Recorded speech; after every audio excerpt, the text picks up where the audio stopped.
بسم اللہ الرحمن الرحیم۔ تم جانتے ہو کہ دعائیں کیسے قبول ہوتی ہیں؟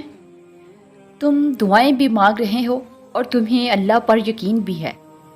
تم جانتے ہو اللہ دعائیں قبول کرتا ہے، لیکن تم ڈر رہے ہو کہ پتہ نہیں تمہاری دعائیں قبول ہوں گی بھی یا نہیں۔ تم پریشان ہو کہ جو خواہش کب سے تمہارے دل و دماغ پر چھائی ہوئی ہے اسے دعا میں مانگنا چاہیے یا نہیں۔ تم دعائیں مانگتے ہوئے کچھ ہچکچاتے ہو اور تم پریشان رہتے ہو کہ تمہاری دعائیں آخر کب قبول ہوں گی اور تمہاری دعائیں کیوں قبول نہیں ہو رہی ہیں۔ یہ سب سوالات جو کب سے تمہارے ذہن میں پنپ رہے ہیں اور ہر بار تم ان کا جواب ڈھونڈے بغیر انہیں چپ کروا دیتے ہو۔ تو پھر آئیے ان سوالات کے جوابات ڈھونڈتے ہیں۔ سب سے پہلے ہمیں یہ جاننا ہوگا کہ دعا دراصل ہے کیا۔ دعا کا لغوی معنی ہے بلانا، کسی چیز کی طرف مائل ہونا۔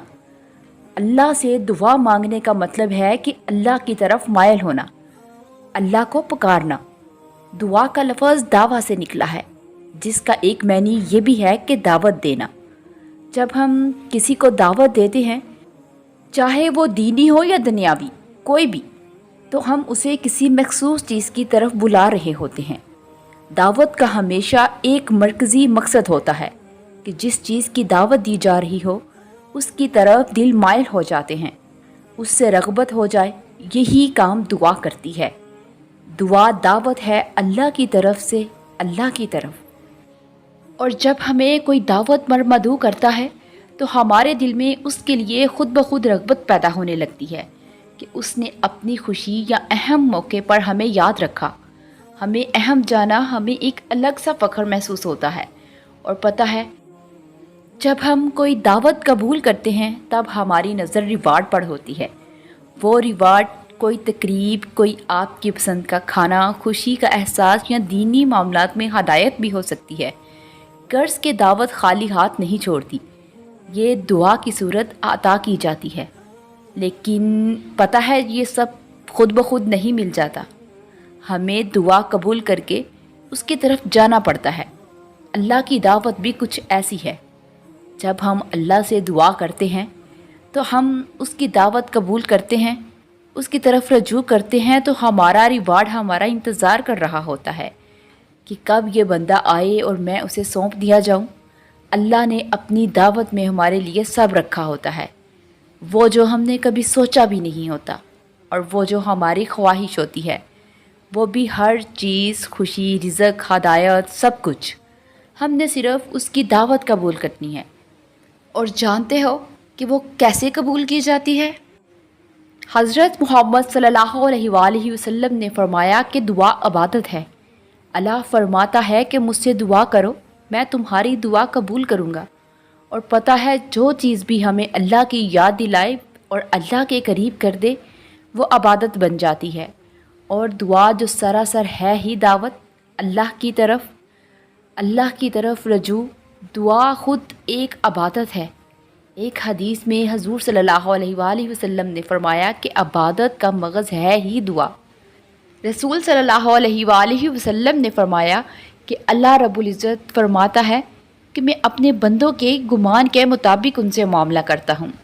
جب وہ مجھے یاد کرتا ہے تو میں اس کے ساتھ ہوتا ہوں، اور اگر وہ اپنے دل میں مجھے یاد کرتا ہے تو میں بھی اسے اپنے دل میں یاد کرتا ہوں، اور اگر وہ مجھے کسی گروہ میں یاد کرتا ہے تو میں بھی اسے ایسی جماعت میں یاد کرتا ہوں جو ان سے بہتر ہے، اور اگر وہ ایک ہاتھ میرے قریب ہوتا ہے تو میں 4 ہاتھ اس کے قریب ہوتا ہوں، اور اگر وہ میری طرف چل کر آتا ہے تو میری رحمت اس کی طرف دوڑ کر جاتی ہے۔ اور دعاؤں کے قبول ہونے کی سب سے بڑی نشانی تمہارا توکل ہے۔ جب تم پورے یقین سے دعائیں مانگتے ہو، اور پتہ ہے اللہ کی دعوت ہے ہی فقط دعا کہ مانگو، آؤ اور لے جاؤ جو چاہو۔ اور ہماری دعاؤں کی قبولیت کا سارا انحصار ہمارے یقین پر ہے۔ کامل یقین، اللہ کی قدرت اور غیب پر یقین۔ اور جہاں یقین کامل ہو وہاں دعا مقبول ہو گئی۔ دعا کو قبول ہونے میں سیکنڈ بھی نہیں لگتے۔ اور دعا کیوں اتنی پاورفل ہے؟ کہ ابھی مانگی اور فوراً قبول ہو گئی، کیونکہ اس کا تعلق سیدھا توکل سے ہے۔ توکل وہ فیول ہے جو ہمیں اللہ کی دعوت تک پہنچاتا ہے اور دعا قبول کروا دیتا ہے۔ یقین کرنا بہت مشکل ہے، یقین اس پر کرنا جو نظر نہیں آتا، جسے ڈائریکٹ سن نہیں سکتے، اس پر توکل بہت مشکل سے آتا ہے۔ لیکن جب آ جاتا ہے تب دعا کے کن ہونے کے مراحل سینکڑوں سے پہلے طے ہو جاتے ہیں۔ تو تمہیں کیا کرنا ہوگا؟ تمہیں بس اپنے توکل پر کام کرنا ہوگا، اور پتہ ہے جب توکل کرتے ہیں تب کیا کرنا ہوتا ہے؟ تب جلد بازی نہیں کرنی ہوتی، تب مکمل یقین کے ساتھ قبولیت کا انتظار کرنا ہوتا ہے۔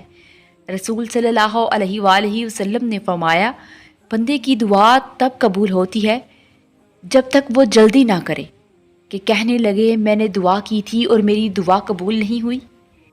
بس تمہیں توکل کی حدود کو چھونا ہوگا، چاہے جو بھی ہو جائے، معاملات بظاہر کتنے ہی بدتر ہو جائیں، سب کچھ الجھ گیا ہو، دعائیں یوں لگ رہی ہوں کہ قبول نہیں ہوں گی، چاہے غم اور مصائب انتہا کو پہنچ جائیں، تمہیں توکل پر ڈٹ جانا ہوگا۔ جب تم اتنی پاورفل چیز حاصل کرنے کی کوشش کر رہے ہو تو یہ مت بھول جانا کہ شیطانی قوتیں تمہیں ضرور بہکائیں گی، کہ تمہیں تمہارے توکل سے ہٹانے کے لیے تمہیں آزمایا بھی جائے گا، اور اللہ آزماتا ہے اپنے بندوں کو کہ کون سچا ہے اور کون صرف کہہ رہا ہے کہ توکل ہے۔ تمہیں اپنے توکل کو کھونے نہیں دینا۔ ہاں بس دیر ہو سکتی ہے، تھوڑی سی دیری، لیکن وہ دیری تمہارے لیے بہت ضروری ہے۔ یقین جانو، یہ دیری تمہارے توکل کو مزید پاورفل بنا دیتی ہے۔ یقین جانو، بس ڈٹے رہو اپنے توکل پر، اس کو مضبوطی سے تھامے رکھو، چاہے آندیاں تمہیں کچل کیوں نہ دے، بس اپنے توکل کو کھونے نہ دینا۔